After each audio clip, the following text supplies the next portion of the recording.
And they all looked at me. They could tell who I was voting for just as easily as I could tell who they were voting for. But do you guys know what we all had in common? Not one of us, not a single one of us, looked like we felt good about what we had to do in that booth. We were just doing our goddamn duty. Yes, I voted for Hillary Clinton. Of course I did. I voted for her because I liked what she said vastly better than I liked what he said. But to be honest with you, at that point, that shit was like watching Darth Vader do the I Have a Dream speech. That bitch is mean as hell. She had already Karate Kid swept Bernie Sanders' legs from underneath him. Boy, it was hard voting for that shit. But it was the lesser of the evils. I know you were a Clinton supporter, Miss I. I'm sorry to say like that. It didn't feel bad voting for her, but it didn't feel as good as it should have. She was gonna be our first woman president. They were gonna make coins out of this bitch.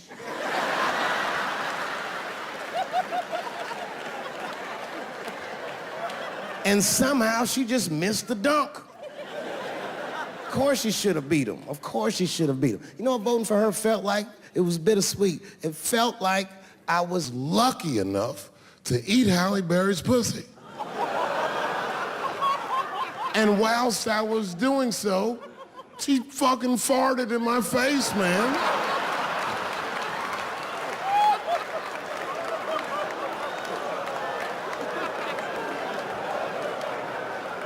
You understand, I'd still do it.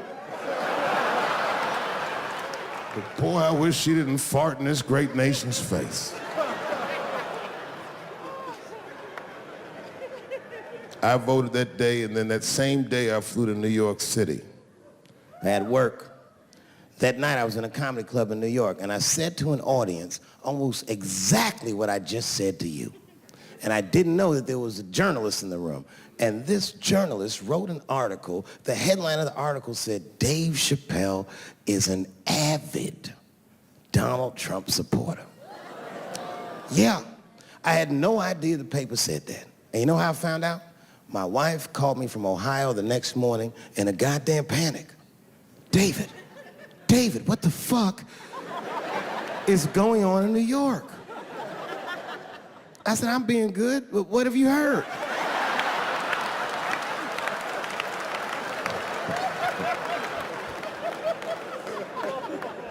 And my wife said, the paper is saying that you're a Donald Trump supporter.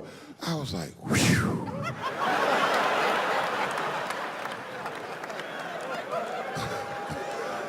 I said, don't worry about that shit, baby.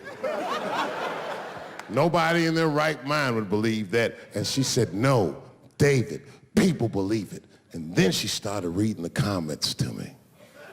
Oh, they were terrible. All these black people call me all kinds of Uncle Toms and shit.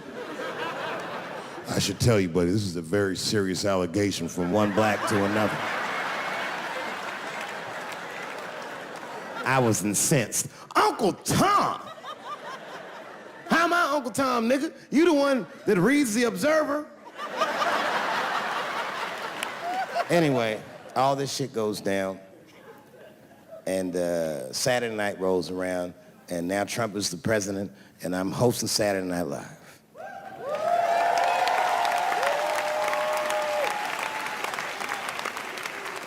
And I didn't really prepare my monologue, I just kind of winged it.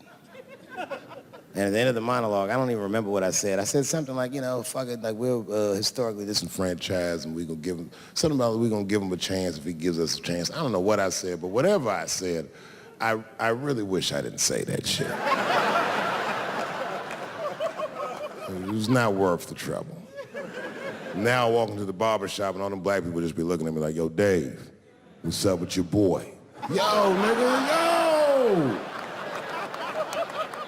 Not my boy. Because I don't care if you're a Republican or Democrat, if you support him or not, any objective person is going to have to admit that this motherfucker is having a terrible go of it.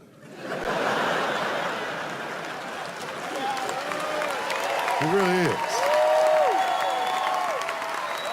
We've had presidents before that have done bad jobs, but this shit is worse than a bad job.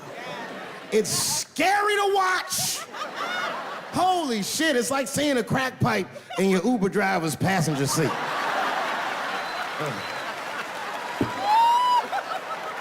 The fuck is wrong with this guy?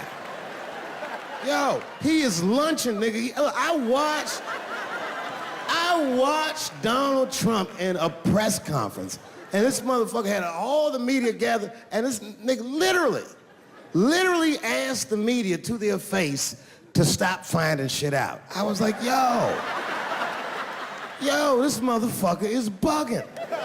And then, I'm not even making this up, his lips started sweating.